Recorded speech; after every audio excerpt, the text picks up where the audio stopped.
حدیث نبوی عبداللہ بن عمر رضی اللہ تعالیٰ عنہ فرماتے ہیں کہ ایک دن میں اپنی بہن اور رسول اللہ صلی اللہ علیہ وآلہ وسلم کی اہلیہ محترمہ حفصہ رضی اللہ تعالیٰ عنہ کے مکان کی چھت پر اپنی کسی ضرورت سے چڑھا تو مجھے رسول اللہ صلی اللہ علیہ وآلہ وسلم قضاء حاجت کرتے وقت قبلے کی طرف پشت اور شام کی طرف منہ کیے ہوئے نظر آئے۔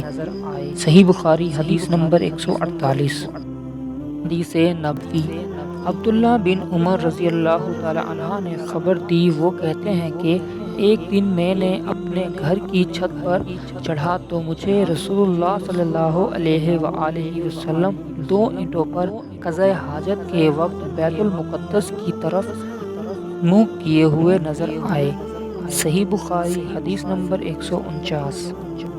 حدیث نبوی انس بن مالک رضی اللہ تعالیٰ عنہ کہتے تھے کہ جب رسول اللہ صلی اللہ علیہ وآلہ وسلم رفع حاجت کے لیے نکلتے تو میں اور ایک لڑکا اپنے ساتھ پانی کا برتن لے آتے تھے۔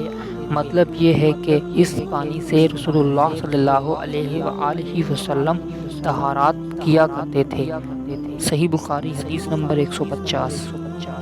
حدیث نبوی انس رضی اللہ تعالیٰ عنہ کہتے ہیں کہ جب نبی کریم صلی اللہ علیہ وآلہ وسلم قضاء حاجت کے لیے نکلتے، میں اور ایک لڑکا دونوں آپ صلی اللہ علیہ وآلہ وسلم کے پیچھے جاتے تھے اور ہمارے ساتھ پانی کا ایک برتن ہوتا تھا۔ صحیح بخاری حدیث نمبر 51۔ حدیث نبوی انس بن مالک رضی اللہ تعالیٰ عنہ کہتے تھے کہ رسول اللہ صلی اللہ علیہ وآلہ وسلم بیت الخلاء میں جاتے تو میں اور ایک لڑکا پانی کا برتن اور نیزہ لے کر چلتے تھے۔